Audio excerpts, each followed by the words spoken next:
రేవంత్ రెడ్డి గారు మా కేటీఆర్ కానీ నాకు కానీ మా బీఆర్ఎస్ నాయకులకు నువ్వు ఎన్ని నోటీసులు ఇచ్చినా మా మీద ఎన్ని కేసులు పెట్టినా మేం భయపడం. నీ పిట్ట బెదిరింపులకు భయపడే వాళ్ళం కాదు. నిన్ను వెంటాడుతూనే ఉంటాం, నీ స్కాములు బయటపెడుతూనే ఉంటాం. ఈ రాష్ట్ర ప్రజల సంపద కాపాడడం కోసం ఏ త్యాగానికైనా బీఆర్ఎస్ పార్టీ సిద్ధపడుతుంది. ఇది ప్రజల ఆస్తి, ఇది ప్రజల హక్కు. మీ స్కాముల వల్ల రేపు ప్రజల మీద విద్యుత్ బిల్లులు పెరిగి ప్రజల మీద భారం పడుతుంది.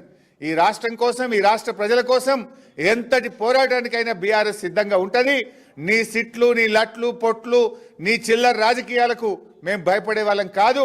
ఇవాళ కేటీఆర్ గారిని కూడా అనవసరంగా మీ యొక్క స్కాములు బయట పెడుతున్నారని, ఇండస్ట్రియల్ స్కామ్ బయట పెట్టారనో ఇంకొక స్కామ్ బయట పెట్టారని ఇలా వారికి నోటీసులు ఇచ్చారు. మీరు ఎన్ని నోటీసులు ఇచ్చినా మా పోరాటం ఆగదు. ప్రజల పక్షాన 6 గ్యారంటీల కోసం ప్రశ్నిస్తూనే ఉంటాం. నీ 420 హామీల కోసం ప్రశ్నిస్తూనే ఉంటాం. నీ అవినీతిని బయట పెడుతూనే ఉంటాం. Thank you. జై తెలంగాణ. ఎన్ని జరపచ్చు, వీఆర్ ఓపెన్. మీరు జరుపుకుంటలేదా? కాళేశ్వరం జరపలేదా? మీరు పవర్ మీద జరపలేదా? మేము వద్దంటున్నామా? అటు కేంద్రంలో వాళ్ళ అధికారంలో ఉన్నారు, ఇక్కడ రాష్ట్రంలో అధికారంలో ఉన్నారు. We are open. You do all what you want, you do.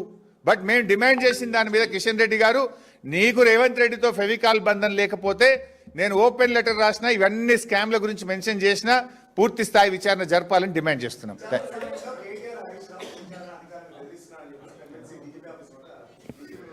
మేమేమన్నాం బైసాబ్, తప్పు చేస్తే చట్టబద్ధంగా వ్యవహరించకపోతే రేపు మీకు చిక్కులు తప్పయి అన్నాం.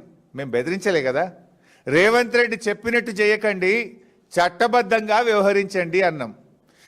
రాజ్యాంగాన్ని తుంగలో దొక్కినా చట్టబద్ధంగా వ్యవహరించకపోయినా మిమ్మల్ని వదిలిపెట్టము అన్నాం. What is wrong in that? రాజ్యాంగబద్ధంగా పనిచేయండి అంటున్నాం, చట్టబద్ధంగా పనిచేయండి అంటున్నాం, చట్టాన్ని అతిక్రమించద్దు అంటున్నాం. రేవంత్ రెడ్డి చెప్పు చేతుల్లో రేవంత్ రెడ్డి చెప్పినట్టు చేస్తే మీరు చిక్కుల్లో పడతారు అన్నాం. What is wrong in that?